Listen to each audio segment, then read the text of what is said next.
Welcome to Follow Your Curiosity. Ordinary people, extraordinary creativity.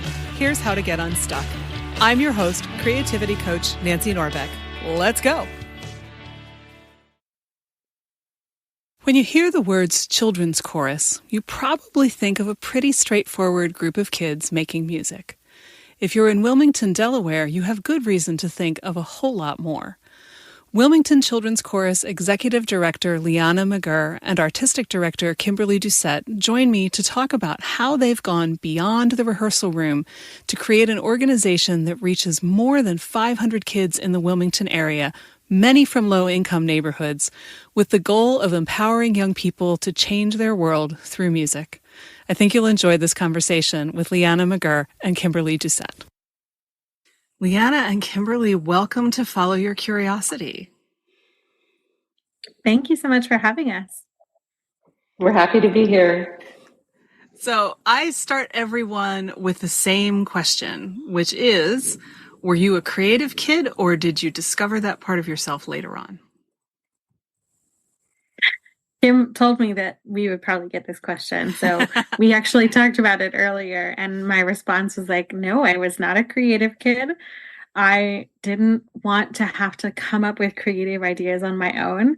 I was always the kid who was like, I'm going to go to choir because they're going to tell me what to sing and they're going to give me the sheet music and I get to do it. I just get to do what's on the paper. And that was kind of my go-to. So I wasn't very creative. I found it later. That's interesting because I would say going to choir is pretty creative. It is, but I didn't think of it that way when I was a child. I just was like, tell me what you want me to do and I'll sing this song the way that you've told me to sing it. But obviously there's so much creativity in choral singing. I just didn't see it that way when I was a child. I always loved performing. I was a performing kid at heart. It's kind of funny because I was an introvert and I still am.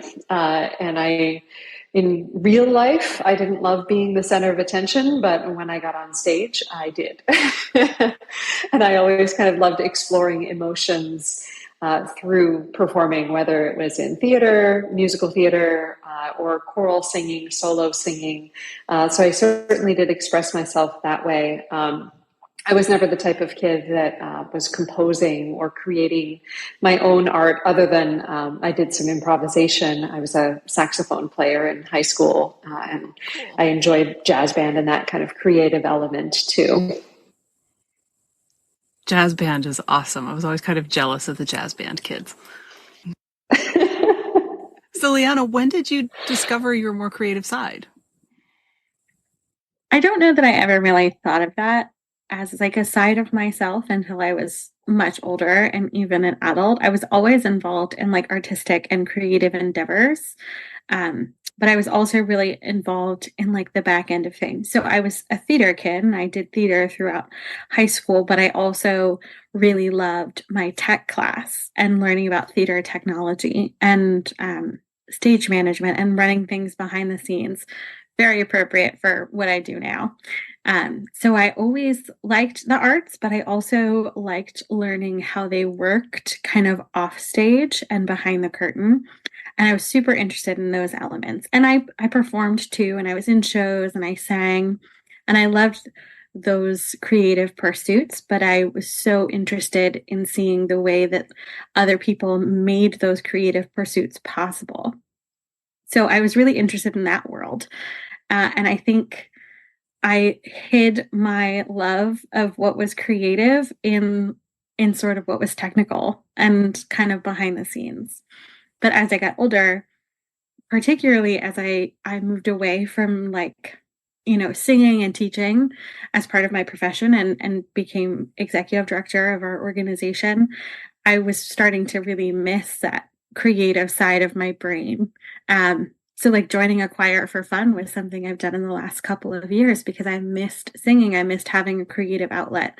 So I think I didn't fully embrace it until I didn't have it as part of my daily life as much anymore. I so understand that. Totally relate to that.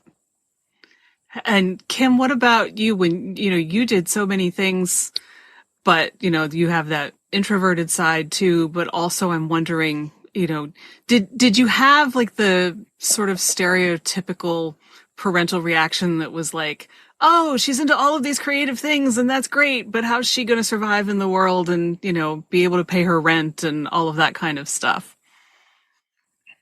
To some extent, but my parents were always incredibly supportive. I think I probably put a little bit more of that on myself because I am such a practical person and want to make sure that I'm able to be successful in this world. So I think maybe more of that came from just that practicality in my youth of wanting to have a path of multiple possibilities for my future. But I certainly did love performing, and I did that for many years and pursued that when I first got out of college, and my master's degree was in voice performance. And I think my parents were actually kind of surprised that I went a little bit more in the education route, because I did an education degree as my undergrad. I did both education and performance in music. But at that time, I thought I was leaning more towards performance. But once I started working with the Wilmington Children's Chorus, even though I was still performing at the same time, that connection with the young people here in Wilmington, and really seeing them grow and how I can help foster that growth through music, that really transformed my thinking and helped get me more interested in this kind of work. Yeah. I can totally, as a former teacher, I understand that too. So, and I think that's been one of the interesting things about the Wilmington Children's Chorus is we have really created this together. So Lianna and I and my husband, Phil, who is the associate director, we have been the team on this project for so long. We have shaped this project in the way that we think is best going to serve our community and the young people in our city. So a lot of this creativity has been that kind of behind the scenes work to help showcase our youth, but it really has been a creative process between the three of us. So tell me, how does this story go? I take it that the children's chorus is a relatively new thing as opposed to something that you took over, but I could be wrong about that. Well, actually, we were formed in 2002, and we were not the founding team on this project. Our founding artistic director, David Christopher, created the project as kind of a collaboration between a church here in the city of Wilmington and the city of Wilmington's Cultural Affairs Office. Their nonprofit arm is called CityFest Inc. And they created this project, and David brought me on in 2005. So just a couple of years into the program, I was a voice student of his, and he knew that I was kind of working towards that, a career as a singer. And he said, I know you have an education degree. I thought you might want to just help out on this project. In the meantime, I know you like working with kids. And I said, sure, why not? I need a job to help support my singing. And this sounds like a fun thing to do. And it took over my life. I just really fell in love with the project. I fell in love with the kids and that community sense of learning here and the way we could do things differently than in a school setting. Not that school music education isn't incredible and so valuable, but the opportunities to really kind of strike our own path and create our own vision here in Wilmington. That's what attracted me to this organization. And as they say, kids change everything. So since 2005, I've been working with the organization. And 2009, I became the artistic director. And in that time, like I said, my husband, Phil, also joined in with the organization. He started by doing some managing with us, and then he's gradually added more and more conducting responsibilities. And then, Lianna, you want to add your story? Yeah. I came on in 2007 as a student, actually. I was a member of the Wilmington Children's Chorus. I think I started in my 8th grade year, and I stayed with them all throughout high school. So Kim, I knew her first as one of my teachers, and her husband, Phil. And I loved my time at WCC. It was really wonderful to make connections with so many different kids from the city of Wilmington and the surrounding area. And I also felt very connected to it. I wanted to be a teacher, and that had been my goal since I was 4 years old. My mom always likes to tell the story of for Christmas, I asked for a whiteboard and whiteboard markers so that I could do school with my stuffed animals. That was my favorite game of choice. If I could, I would convince my brothers to do school as well. They weren't always as game. But I wanted to be a teacher. And so throughout high school, I'm singing with the Wilmington Children's Chorus and making wonderful memories and friends. But I was also noticing how aligned my personal teaching philosophy and the teaching philosophy of the Wilmington Children's Chorus was. So when I went to school for education and on to college for education, it was remarkable to stay connected with the organization and get to see sort of like a side-by-side contrast. I was going into, public schools in the area and really getting a firsthand look at what public school education was like. And then I was going to children's chorus and I was getting a firsthand look at what after school and in-school programming could look like.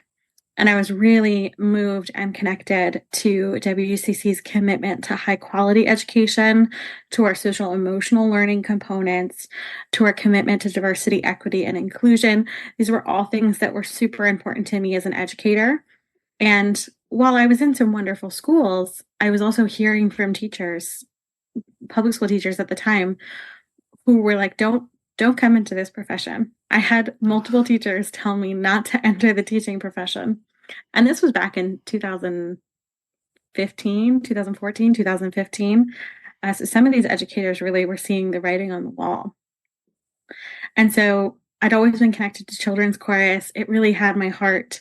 I was doing some part-time work for them. And when the time came to, either enter the teaching workforce or do something else, I took a look at children's chorus. And at the time we were a relatively small organization. We were still technically part of this, Mayor's Office of Cultural Affairs, nonprofit. So we were sort of this smaller pilot program. We had a tiny budget. It was under $100,000 at the time. And I just thought, this organization needs someone who's young enough and dumb enough and doesn't know like the financial realities of the world to just like throw their sweat equity into it. And that's not a story without flaws. Like the system is not perfect and we should acknowledge that. But I was like, I think we can make this something. I really think we can. And Kim's right that herself and Phil, her husband, and me have really like molded this organization into what it is today. So we're an independent nonprofit now. Our budget is like 5 times what it was, like 7 years ago. We're reaching double the kids. It's really exploded. A lot of that is due to the hard work that Kim, Phil, and myself have put into children's chorus Kim for nearly 2 decades now. Yeah. It can't be easy to grow something like that. It is not. It requires so much of yourself in a way that not every job does. And lots of people love their jobs and put a lot of heart into it. But to take something from its infancy and move it into a new stage of life requires like hard work and sacrifice and personal investment. So, and this is not, again, perfect, but like so much of my identity and success as a professional is wrapped up in children's chorus. I'm sure Kim feels the same, and so does Phil. So much of us is in this organization, and so much of this organization is in each of us. So it takes a tremendous amount of investment. And I would say that investment continues because our organization is ever evolving. And that's, I think, one of the challenges of nonprofit work is that you never feel like the job is done. And I think certainly working with children in the ever-changing landscape of our world today, what do our kids need now? It's so different than what it was 3 years ago, 5 years ago, 10 years ago. every year I feel like we change something, we reinvent something, we try to really just dig down and find what our community needs, and how we can creatively address those problems that our community has, and the strengths. What can we do to uplift the strengths of our community to help solve some of the challenges? Could you give us an example of that, especially like the difference between now and a couple of years ago? Sure.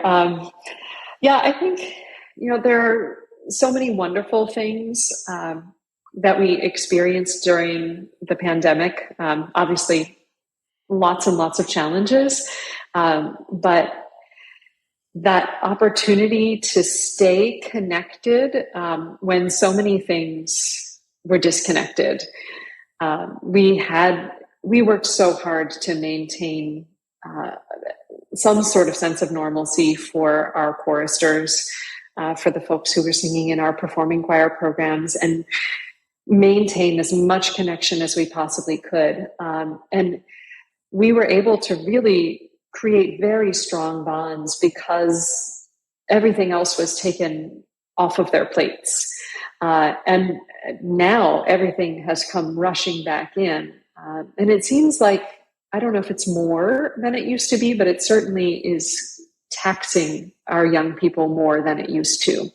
And just the level of anxiety and pressure that our young people feel in this world is really, it's such a shame. It's so daunting to see how they are struggling, and to continue to bring music in a way that supports them, doesn't overwhelm them, but allows them to express the challenges of the world and how they want to reimagine this world. I think that's really where we are artistically as an organization, trying to help our young people learn to approach this world without so much pressure, and with a little bit of freedom to explore and realize that they do have a voice, they do have a way to contribute, and they can do that through art. Absolutely. So how did you manage to keep the connection going during the pandemic? Dare I ask? Well, was it all on Zoom? It was on Zoom. It was in parking lots. It was just the weirdest experience. We were one of the first organizations to actually come back in person, because we did incredibly thorough research. And actually that was through Phil, my husband, and his connection with the Voice Foundation and many other researchers who were doing a lot of research on singing and the spread of COVID-19. So we had firsthand access to a lot of information, a lot of technology. So we really investigated and took advantage of that connection and the opportunities for funding to do things like get special air purification units, and really find ways to keep our choristers safe. So yes, certainly for the spring of 2020 and into the beginning of the summer, we were entirely virtual. And then we started in the summer of 2020 getting together outside, like Lianna said, in some parking lots and parks, distanced at 8 feet and masked. We did a bit of recording of what would have been our spring concert project for that year, out in parks with microphones all around, a lot of technology. And then starting in the fall of 2020, actually, is when we started doing limited in-person interactions with a mix of indoor and outdoor. But the indoor was with very extensive precautions. Could not have been more safe, I think. And we experienced no transmission through that process. So we were very fortunate to find a way to do it as safely as possible. Of course, there's always risk in all the things that we do, but we were very, very committed to the safety of our young people and maintaining that connection that they were not able to maintain in so many other ways. And then in the spring of 2021, we actually put together a documentary film. And we recorded some things indoors, again, with extensive precautions and masking and everything. But it's a really beautiful film that really investigates the twin pandemics of COVID-19 and racism and how they impacted our young people in our community and their response to that. So we're incredibly proud of that project, and being able to create something that I feel was very artistically powerful in the midst of such a challenging time. I think one of the things we're really good at the Wilmington Children's Chorus is asking the question, how can we do this? Not can we do this? We sort of approach things with the like, yeah, we can. How can we do it? And as a team, we're getting quite skilled at taking that approach, even in super challenging situations. And so we were the first singing based organization to go back to any in-person activities in the state of Delaware. And that's not because we were irresponsible. It was the opposite. We were incredibly responsible. And part of what being responsible meant to us was caring for the social emotional needs of our kids and being responsive to what they were asking for. And so in person, even if it was outdoor in a parking lot, and we had some kids zooming in at the same time. I mean, talk about like follow your curiosity. Where will it lead you? I will never forget climbing out onto the roof of a building that I guess I shall not name for insurance purposes, climbing out onto the roof of this very old building in downtown Wilmington and threading an Ethernet cable out the window, across the roof, and down the side of the building so that we could plug in a computer and have internet access in an outdoor parking lot to have these rehearsals. I mean, moments like that where you're just, how did I get here? How did this become my life? But that's the answer when you ask yourself, like, how can we do this no matter what it is? It's like, do I need to climb out on a roof to make this happen? Okay, let's do it. I just want to say for legal purposes that we don't make our employees climb out on roofs all the time. It's a one-time thing. Honestly, that brings back memories for me of college and, running coax across the windows in the dorm and pulling it in to, get sort of faux cable TV off of somebody else's antenna. So, I totally understand that impulse because that's what we actually did. But I think, I'm honestly, I'm impressed that you came up with the ideas to do the things that you did. I mean, to have a concert in a park with microphones and kids spread out sounds amazing to me. Probably, reached a whole bunch of other people who hadn't had anywhere to go for months to go hear something too. So it sounds like a win-win for everybody. And I think, it is interesting. I mean, choir and, I was a choir kid too. In many ways, I still am. It is such an interesting combination of so many things because it's creative, it's musical, it's, sort of what you were saying at the beginning, Lianna, about just learn how to, what do these squiggles on this paper mean and what do I do with them? And then how do we turn them into something? But it's also such an incredible social experience. It's social in a way that a lot of other art forms aren't. And especially for kids, I think, you create bonds in choirs at any age, but I think it's especially powerful when you're younger. It's vulnerable to sing with other people. It's vulnerable to sing at all, I think, because your instrument is your body, right? It's not external to you. It's not a flute or a guitar or a piano. If something goes wrong, you can't blame the instrument. The instrument is you. And when you team sing, when you sing in a choir with other people, you're relying on the instruments of others as well. And so it's very vulnerable and it requires a level of trust and it requires being in community with others in a way that I think is really beautiful. And it's a wonderful lesson to teach kids, regardless of whether they, go on to continue singing in choirs or have a professional career as a musician or a music educator. It's a wonderful thing to teach kids to do an activity in community with others. Our choristers really do talk about this as a choir family. And they relate to each other in such powerful ways and have been able to kind of create these nurturing relationships between different ages, different kids from all different types of backgrounds. So that's one of the wonderful things about the Wilmington Children's Chorus is we have kids from more than 30 different schools that come together to sing with us, kids who would never meet each other if it weren't for a program like this. And they create bonds, they create relationships, and they create opportunities to impact each other's lives and our community in such powerful ways that wouldn't be possible in another situation. Yeah. And what I'm wondering is, kids and screens are in the news all the time now.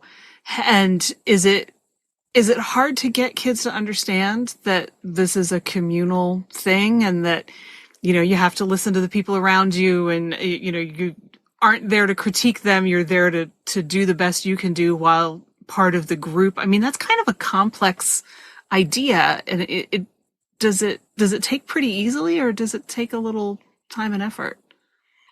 It's a mix, really. I mean, with our older kids, there are certainly some that really hate that moment when we ask that the cell phones go away and that the watches get put on do not disturb and that kind of thing. But once they start to appreciate that really they don't have that buzz that's going off all the time, they really do value those moments and that immediate connection.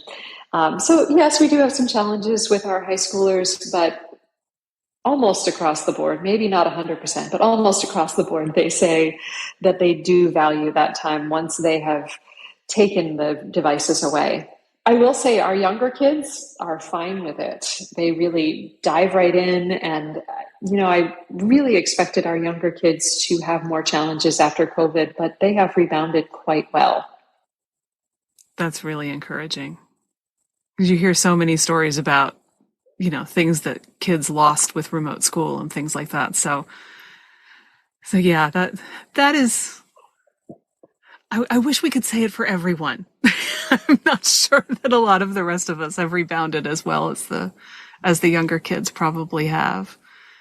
Yeah. Sure. And I mean, there's still so much learning loss that occurred. And I think in the immediate year or so, kind of back from COVID, one of the things that I noticed in my own teaching, because I taught for the Wilmington Children's Chorus for a long time, conflict management between kids was out the window. I think they're still relearning some of those skills. Well, especially if your kindergarten year was interrupted by COVID and you spent half of kindergarten and first grade at home, and then you show up at second grade and you're expected to have a second grader's conflict resolution skills and you've never had a chance to practice that at all.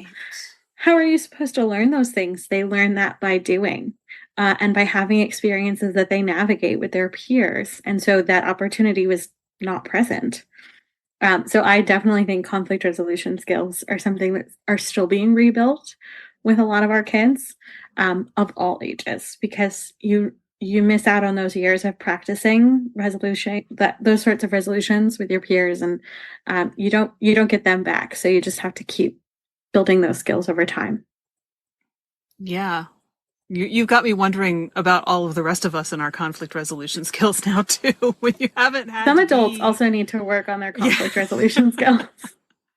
Yeah, I mean, we were all kind of, locked down in our own little places, and I think the reason many of us found that less stressful is that we didn't have the level of conflict to deal with every day.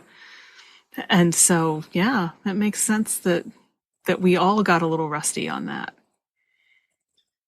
And when you talk about the high school kids, you have a really wide age range in this group. And how does that work out? Yeah, we start at 6 weeks old, and we have programs that serve kids all the way through 18. So we are with kids in their very first years of life and all throughout their school journey. We have different programs that serve different age groups. So we have an early childhood program that starts with our really little ones. And then we have school-aged programs. We have programs that run the school year. We have programs that exclusively operate in the summer. Children's Chorus has a really wide breadth of programming and different programs that we offer in partnership with community centers, camps, daycares, preschools, so that we're reaching a very wide range of kids. We work with over 600 students every year, and also so that we're meeting the different needs of our community. That's amazing. Yeah, I think it comes back to that. What does our community need? And when the Children's Chorus was formed, it was just what we call the performing choirs now. And that's kind of that traditional children's chorus model where kids from all over the area come and audition. The thing that is not traditional about it is that it is tuition free. There are no tuition or fees that act as a barrier to participation. But we reach about 130 to 150 kids each year through that performing choir model, and that goes right now from ages 6 up to 18. But we also recognize that tuition is not the only barrier to participation. And as we were seeing more and more with this performing choir model, that we weren't reaching the full breadth of our community. We weren't connecting with some of our most underserved populations. We really looked into how do we make connections across the community. And that's how our neighborhood choir program was born, where we actually take the choir program out into community centers and after school sites in underserved communities so that the choir comes directly to the child. There's no transportation requirement. There, again, are no fees. We're working directly with the populations at the community centers, working with their staff to integrate this into their programming and give the kids at those sites what they need. And then as we realized, that music, especially early childhood music, is so inaccessible to folks who don't have quite substantial means. I mean, it's very expensive to invest in an early childhood music program.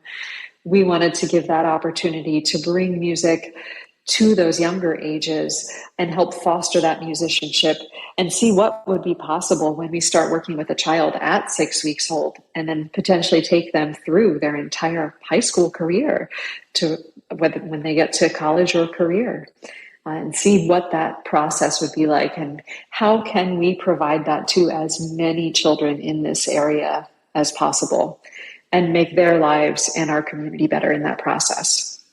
So I have two questions. So the first one is, you mentioned the performing choirs and the neighborhood choirs, and I take it that there's not necessarily a whole lot of crossover between them, or am I completely wrong about that? So our goal is that there will be as much crossover as possible between those programs, but that is continuing to be something that we invest in and build. We started the neighborhood choir program and really had gotten some wonderful legs in just before COVID with some crossover of bringing kids from those neighborhood choirs into our performing choir programs. But as you can imagine, those community centers and aftercare programs all just completely shut down for a good year and a half.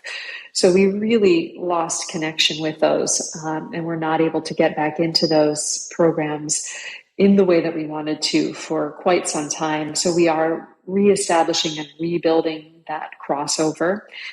We are so excited that this past concert, the spring concert that we did in April, we had 70 of our neighborhood choir members come and perform alongside our performing choirs at our spring concerts, which is the largest number ever. When we first did that back in, was it 2015, Lianna? I can't remember when we first, maybe 2016 or 17. I think it was 2017. We had about 8 neighborhood choir kids at our first concert. It was a super modest number, but we've really expanded that reach in the years since. Yeah, and if you think it's like a funnel. So, our performing choirs are our most advanced ensembles. They do the most performing throughout the region. It is an advanced level of choral singing. And so our other programs are sort of like a funnel into our performing choirs. So not every kid is going to be a good fit for performing choirs, and that's okay. They're still having a really wonderful experience after school at their community center or after school site. They're learning new things. They're engaging in a positive activity with their peers, right? Great. They're having a good time and they're learning while they do it. So not every kid is going to transition. But the idea is we've created this funnel. We're capturing a ton of student engagement with our neighborhood choirs and our other neighborhood-based programs. And the idea is eventually over time, the kids who are like, this is my thing. This lights me up. I love this. Will join the performing choirs. And we've already seen that happen. It's super exciting. We've got some of those kids who've kind of crossed over and they're now in the entry level ensembles of performing choirs. But those kids who have done that, they're like, choral singing is my thing. And one of the students, his name is John, his mom talked with me after he decided to audition and do it. He decided to take the chance. And his mom said, I never would have known that this was his passion if it weren't for the neighborhood choir program. He wouldn't have tried it, and they wouldn't have known as a family that this was something that he loves. And that was a few years ago, and he's still a member of our performing choirs to this day. So it is almost like casting a super wide net and making sure that, while we have them, they're having a good time and they're learning something while they do. And then ideally, the kids who love it are going to get engaged at that higher level. That makes so much sense to me. And it's such a powerful reminder that, I didn't have anybody to teach me painting as a kid, so I don't know if I would have been a kid who was lit up by painting.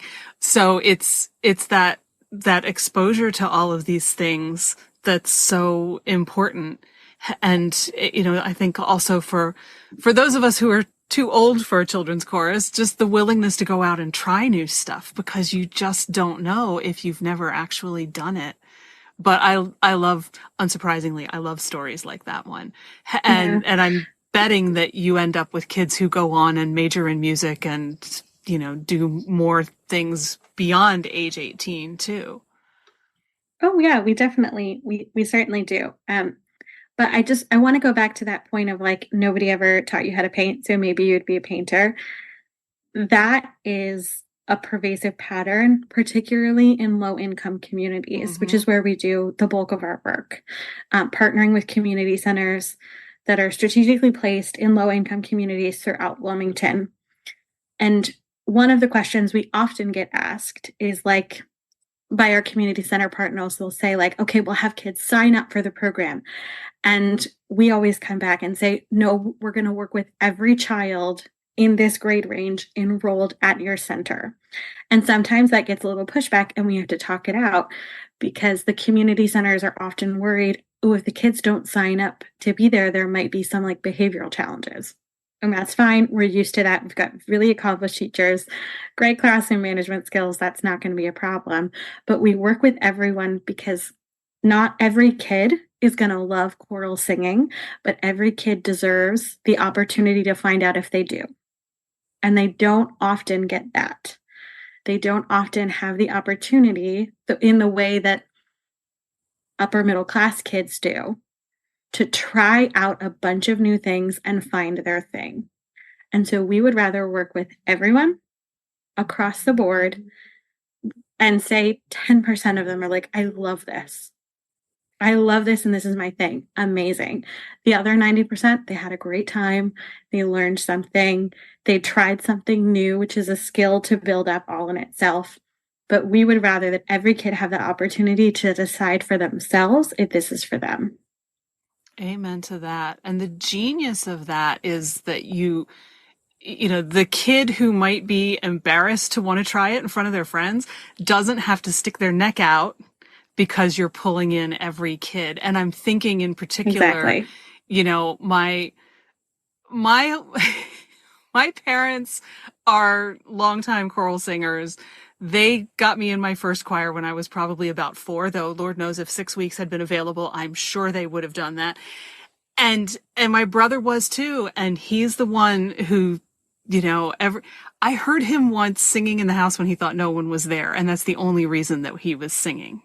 I think that he just felt too much pressure to do it, but he's one of those revolting people who can pick up an instrument and figure out how to play it in like a week. So it all kind of, in its way, comes out in the wash. But he's also an example of like so many boys are like, I can't go sing because then everybody will, think all of these awful things about me, whatever, the many variables of the awful things are.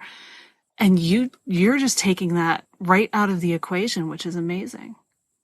Yeah, it goes right back to singing is vulnerable. Yeah. And a lot of these boys, upper elementary, middle school boys, they're also contending with, biological voice changes. And so that's extra vulnerable, just speaking, let alone singing. So there's a lot to that. And you're spot on that this structure takes away a portion of that. It still requires a certain level of vulnerability and willingness to try something new. But like I said, that's a muscle that kids need to learn to build in and of itself. And that happens over time. Do the boys that come in through, the neighborhood program with everybody else, do you think you get more of them who stick around than you would otherwise?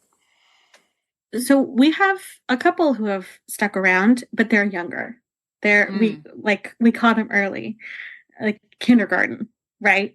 The earlier I found in my experience, the earlier you start with boys, the more success you'll have in navigating some of those nerves and vulnerabilities. The older they get, the more reluctant they can be in our experience.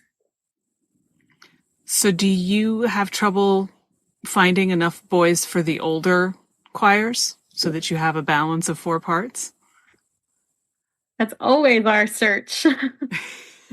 Traditionally, it's been a mix, actually. So pre-COVID, we had a huge cohort of tenors and basses, and we were really blessed with that. And that was a great time in our tenor bass land. I think overall, the high school enrollment has been down a bit since COVID. And I think that's really just one of the challenges of our enrollment suffered a bit during that period. Some folks just weren't comfortable participating in anything. So our numbers went down and we just don't quite have our pipeline built back up again.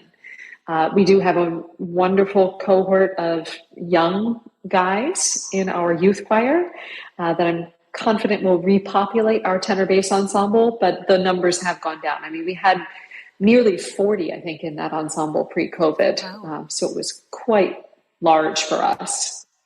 But this past year, we had 21 tenors and basses, which is still great. Yeah. Still very fortunate. But we would love to see those numbers continue to rise. Sure. And I want to go back a little bit when you talk about, getting kids at 6 weeks. Is that something that is becoming more of a thing, or did you guys kind of pioneer that? Because that just sort of blows my mind. Early childhood music education is a super established practice, and there's a real body of research that supports the sooner and the more frequently that a child in their earliest years of life is engaged in music making, the better they're likely to do on a whole host of social emotional factors, but also they're more likely to have higher literacy rates. There's so much that's good for kids about engaging in music making in their earliest years of life. So we start at 6 weeks old. Early childhood music making is not unique to children's chorus, but what is unique is the model in which we do it, like so much about WCC. Like Kim mentioned, you have to have exorbitant means almost to make early childhood music making on a consistent and frequent enough basis to make a real impact over time. You have to have, I'm going to say it, you have to have a lot of money, and you have to have a reliable means of transportation. And you also have to have a good amount of time on your hands to make that a reality for you and your child. And of course, the communities that we are interested in working with, low income communities, communities of color, and families who are perhaps led by single parent household homes or families who are working shift work, impossible, nearly impossible. It requires a level of time and a level of resources and often transportation that are just not realities for a lot of these families. And so Children's Chorus partners with community centers that have daycares and preschools, and we embed early childhood music education into the children's regular instructional day. And this is in sharp contrast to what is typical in the early childhood music making space, which are mommy and me classes. Those are the most popular ones. And so a parent or guardian has to be with the child at all times. They're often at inconvenient times, Saturday mornings, or, a Tuesday at like 11 a.m. They're designed for, stay-at-home parents to really utilize and enjoy. And they cost money. And so we wanted to offer something in contrast to that existing model. And so partnering with daycares and preschools, embedding this instruction into the children's regular school day, you no longer, as a parent, have to register your child. You no longer have to pay for classes. You no longer have to be present yourself, and you're already taking your child to school every day, likely on your way to work. And so the transportation is really convenient. And that is what is unique about the way that we approach music making in the earliest years of life.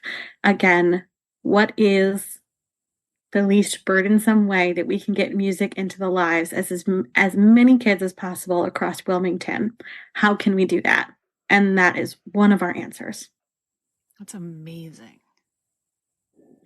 It's been a very successful program. And it is very unique for a children's chorus, for a community children's chorus model. I don't know of any other children's choirs that go down this young in age. Usually maybe 4 or 5 is the earliest they begin. But again, it comes back to that idea of how can we reach as many kids as possible and give them the opportunity that they would not have had otherwise.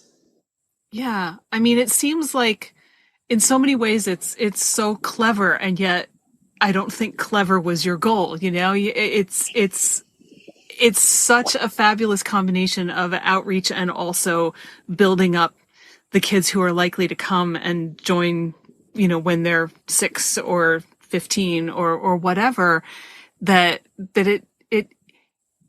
it seems like it should be obvious now that I've heard it. Like, of course, everyone should be doing this because that's where they're going to get their kids from. And yet clearly it's not obvious. I think it comes from years of working with and in these communities, again, low income communities of color. You learn the ropes relatively quickly. A lot of these families rely on their community centers within their neighborhoods for so much. They're really institutions, and they provide resources, sometimes legal aid, food, after school supervision for students, sometimes during the day supervision for children in the forms of daycares and preschools, senior centers. The list goes on and on. And so plugging into the community center, you alleviate a lot of the burden off of families by tapping into an existing resource and supplementing what they're able to offer in that community. It saves us time and money because we're not duplicating the legwork of these community centers. They're already in contact with everybody in that neighborhood. They already are doing the publicity and the marketing. They already have the administrative staff to support their programs. They're already working with government institutions to provide services. We don't have to duplicate any of that work, but we can reach the same population. And we can provide a supplemental service that also benefits the community center, because now they say that they offer music twice a week to all of the children enrolled. And they have this great supplemental partnership that lasts for years. We've been with some of our community center partners for, 5, 6, 7 years now. So it benefits everyone. It benefits the neighborhood, it benefits the community center, it benefits children's chorus, but it's just a way to leverage those partnerships to serve everyone. Yeah. Very clever. Very clever. Like I said, you learn the ropes pretty fast. So the obvious question to me seems to be, how do you pay for all of this? I mean, you mentioned that as an independent organization, your budget is 5 times what it used to be. So obviously you've got people supporting you, but that's still an impressive number. And even more so when you consider everything that you're doing, that's not just, here's our chorus and our rehearsal one night a week and our concert every Christmas and spring, you know. Yeah. Right. I'll And tell like we mentioned, it is 100% tuition free. All of these programs would cost thousands of dollars of tuition for families in the rest of the world. But really, it has been incredible work that Lianna has done to do our fundraising. But it's a challenge, right? There are real costs that are involved with this programming. And they are usually passed on to the consumer in the rest of the world, but not in the Wilmington Children's Chorus. Yeah. There are days when I miss when our budget was $100,000. I will say that. Like, oh, that was so much easier. I don't miss what my salary was back then, but I do miss that.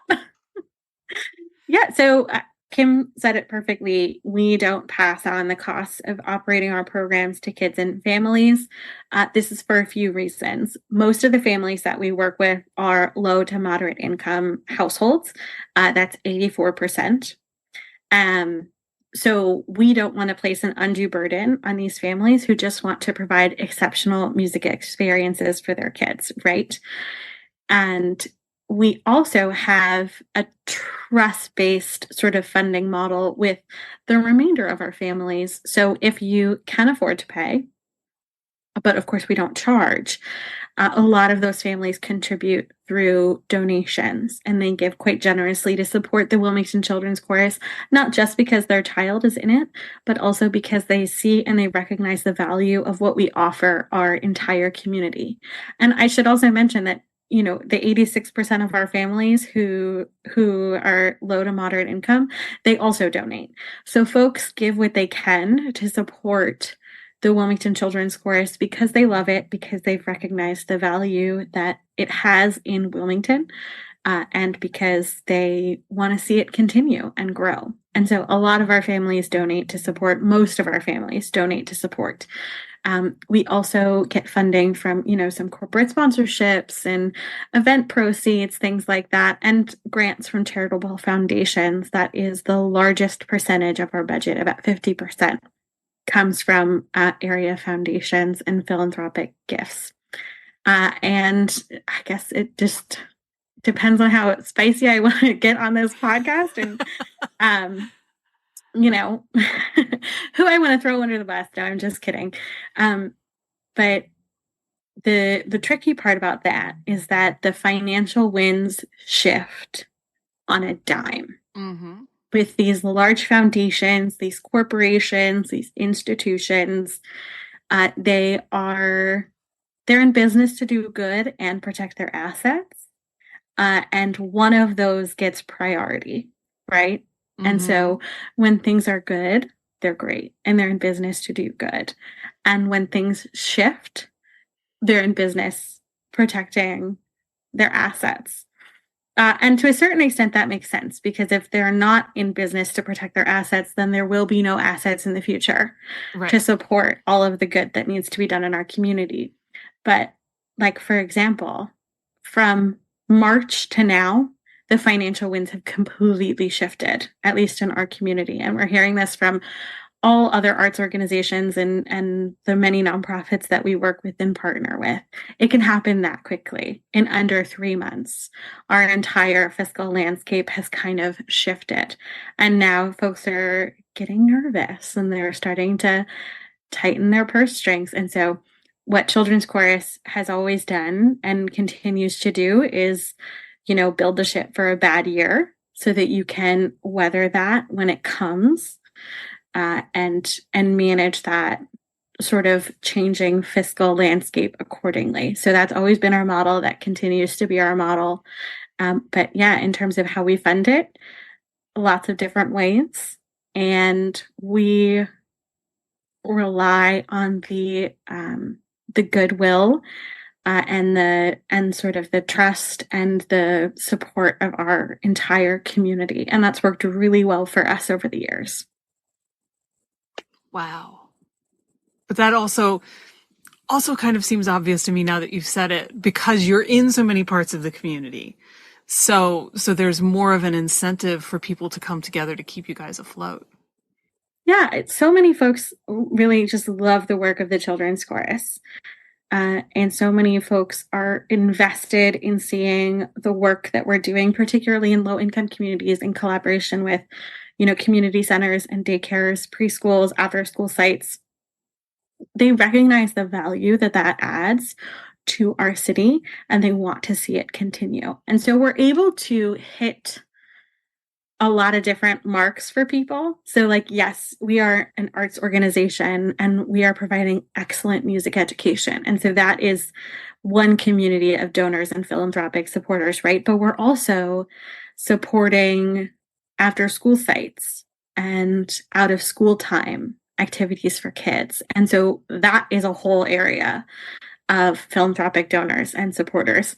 And we're also in daycares and preschools. And so we're hitting that early childhood piece again, because access and consistent exposure to early childhood music making is so good for little baby brains and those developing minds and their literacy rates later on and their physical health and their mental health.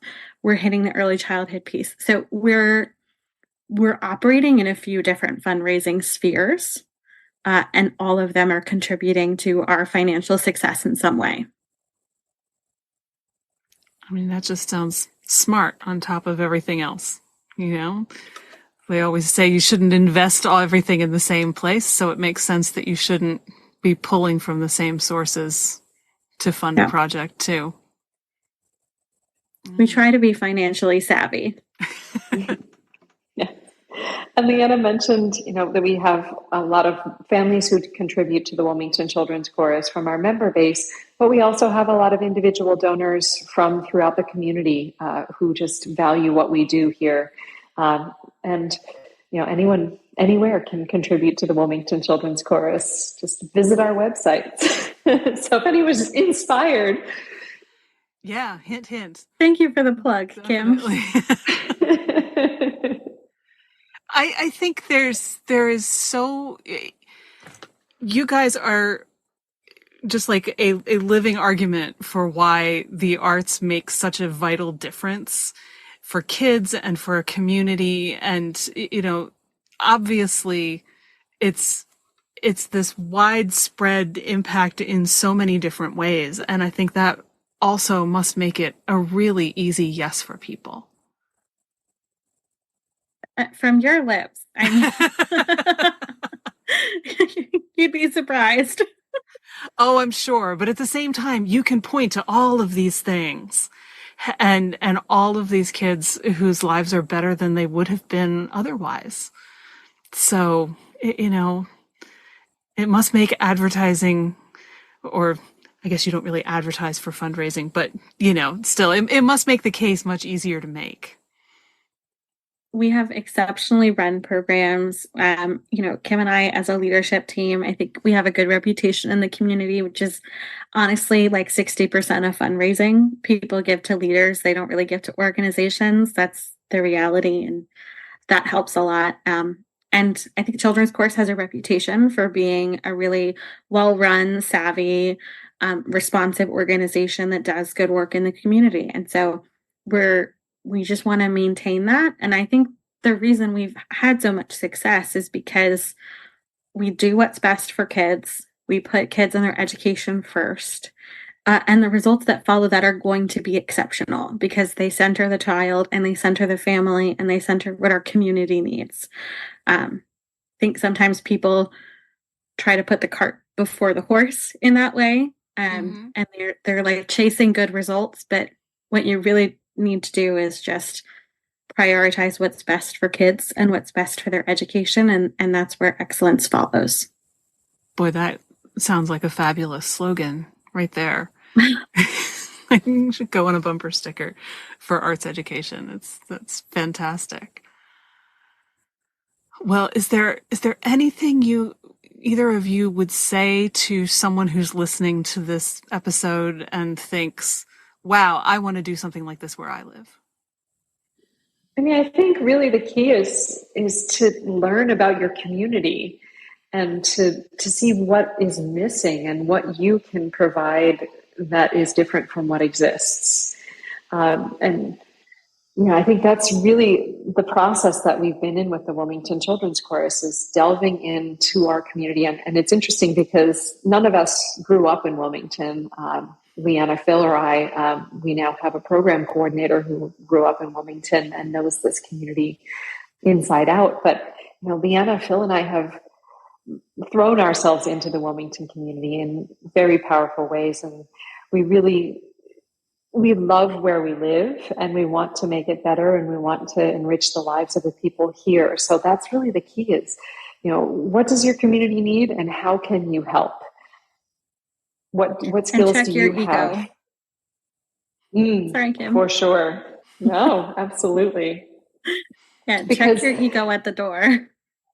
You may think you have an idea of how you can help, but you have a lot to learn. And that's what's going to help you continue to build something.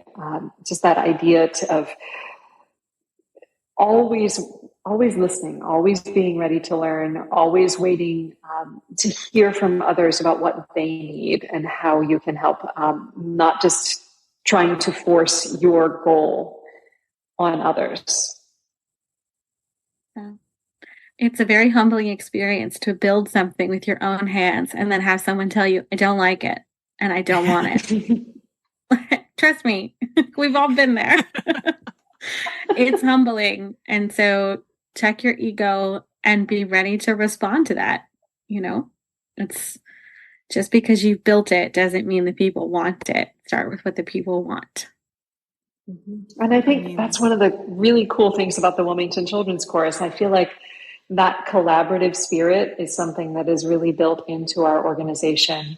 We collaborate with so many partners in our community and have relationships all across Wilmington, but we also have a very collaborative spirit as a team here. We have a very diverse staff. While we've been talking a lot about Lianna, Phil, and myself, we do have 3 other staff members who have brought so much to this team approach, and that collaborating and how can they help us move forward to create the best possible experience for our kids. So it really is this web of connections in our own organization and out into the community that creates this very special thing that is the Wilmington Children's Chorus. That's how it sounds to me, kind of like a big spider web that covers everything, in little bits here and there. It's amazing. Mm-hmm. Yeah, and at the core of that are our kids and our families. A lot of really lucky kids and families from the sound of it. Well, we are lucky to work with them too. We have had so many mountaintop moments with them. Oh, I bet. Is there a favorite you can tell us about really quickly? Oh gosh. I have like a million, but the one I always go to is I used to teach at our neighborhood choirs, and we had a boy, I guess I won't say his name, but he was like an older elementary school boy, and I would always start class with a check-in of like, show me a thumbs up if you had a good day, in the middle if you had a medium day, and a thumbs down if you had just a crappy day. And this kid, he came in every single class. It was like, I had a bad day. And I would be like, why'd you have a bad day? And he was either, I got into a fight and I got sent to the principal's office. It was every time. And we would always have the same conversation of like, you're feeling frustrated. Instead of using your hands, Let's use our words. Let's practice. What are we going to say next time we're frustrated? We had the same conversation every week for like 5 years. And he aged out of the program. And he was always a kid who was like, I'm here for now. I'm not here. This is choral singing, not my thing. You know, we got him to a good place where he was participating. And sometimes that's the win. Teachers know sometimes the win is you're participating or you're not disrupting and you're going to take it. And he aged out and I was like, oh, I'm never going to see that kid again. And the next year, I was waiting in the classroom before the other kids came and he'd aged out of the program. He was no longer coming. He was in middle school now. And I was sitting in the chair that I would always sit in, and he walked by the door and I saw him and I was like, oh, and I just saw him backtrack and he came in and he sat down right in front of me and he was like, Miss Lianna, I had a bad day. I got into a fight. And we were right back where we'd always been. But I will never forget that moment because he was not into singing, but he knew that the classroom was a safe space. Yeah. And he knew that he could come to me and tell me about his day and that I would not judge him and that I would remind him, you're a good kid. You know, I believe in you. I believe that next time you're not going to get into a fight. I was always wrong, but like, but you know, it was like that moment of this transcends music, choir, this classroom. This is about he feels safe with me and in this space. Yeah. And he came back. And I do not know where he is now. Like, this is not a miracle story of like, and then he decided he loved singing. No, I do not know where he is now. He is graduated from high school at this point, I hope. But I have to believe that he is somewhere and he remembers that he had a teacher who believed in him and who told him he was a good kid. And so like sometimes that's all you have is your personal belief that like somewhere out there, that kid remembers that he is good. And if that's all that I have when I go to sleep at night, that's enough. Well, and sometimes that's all you have, but sometimes that's also all they need. Yeah. Which is so huge. Love it. Gosh, and that's a wonderful story and such a personal one. And, you know, there have been so many incredible performance experiences with the Wilmington Children's Chorus, but I think I'm going to have to pick our 20th anniversary concert, which was also the first normal concert kind of post-COVID that we had, because that was in 2022, spring of 2022. And even in the winter time of 2021, we were still distanced by 8 feet and masked. And things were almost back to normal for our spring 2022 concert for our 20th anniversary. Unfortunately, we did have to mask because the COVID rates had gone up just before our concert. So we did put the masks back on. But just that opportunity to be all on stage together, a little bit closer together. And we featured music highlights of the past 20 years on that concert. And we also did a new piece called Untraveled Worlds by Paul Halley. It was a piece that was new to us. And the text was just perfect for the moment. It was Tennyson's Ulysses. And it has such this great quote that was so perfect for like coming out of COVID. And though much is taken, much abides. And though we are not now that strength which in old days moved earth and heaven, that which we are, one equal temper of heroic hearts, made weak by time and fate, but strong in will, to strive, to seek, to find, and not to yield. And I think that kind of spirit of the Wilmington Children's Chorus is that, like, there are so many things in life that challenge us that really can make us feel like we've lost some strength or we've lost something. But we are here and we are making that difference. And we have that will to make a change in our community as a community of singers. And together we are stronger than what we would be individually. And I think that idea continues to inspire me, even though we continue to come up against lots of challenges. I think that's something that you learn in life, that you were never going to be without challenge, but how you approach those with creativity and with that connection with each other. That's what's important, and that's how we make a difference. Absolutely.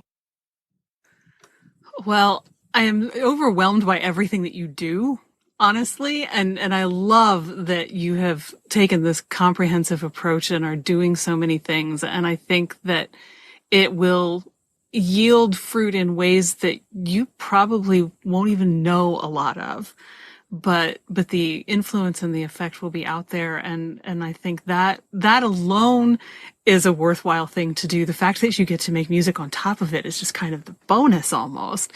But I hope that you manage to keep doing this despite shifting financial winds and, all of those factors for a good long time to come. And I hope that people who are listening will click on a link that I'm sure you're going to give me that I can throw into show notes so that people can do that really easily and send you a couple bucks to help keep you going, because I think this is fabulous. Well done.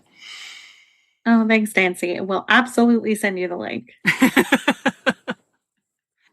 I really enjoyed this conversation. This was very different than anything I had expected because of all the range of everything you're doing, but it's really inspiring. And I hope that, other people will come and talk to you about what you've done and how you do it too, and take it elsewhere, because we need more things like this. Well, thank you so much, Nancy. And, we're in Wilmington, Delaware, which maybe not a lot of people know about, but it is not that far from Philadelphia, not far from DC or New York. So we hope people come and visit. That's our show for this week. Thanks so much to Lianna Magerr and Kimberly Doucette for joining me, and to you for listening. Please leave a review for this episode. There's a link in your podcast app, so it's really easy and will only take a minute. If you enjoyed our conversation, I hope you'll share it with a friend. Thanks so much. If this episode resonated with you, or if you're feeling a little bit less than confident in your creative process right now, join me at The Spark on Substack as we form a community that supports and celebrates each other's creative courage. It's free, and it's also where I'll be adding programs for subscribers and listeners. The link is in your podcast app, so sign up today. See you there, and see you next week. Follow Your Curiosity is produced by me, Nancy Norbeck, with music by Joseph McDade.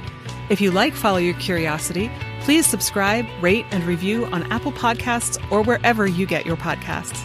And don't forget to tell your friends. It really helps me reach new listeners.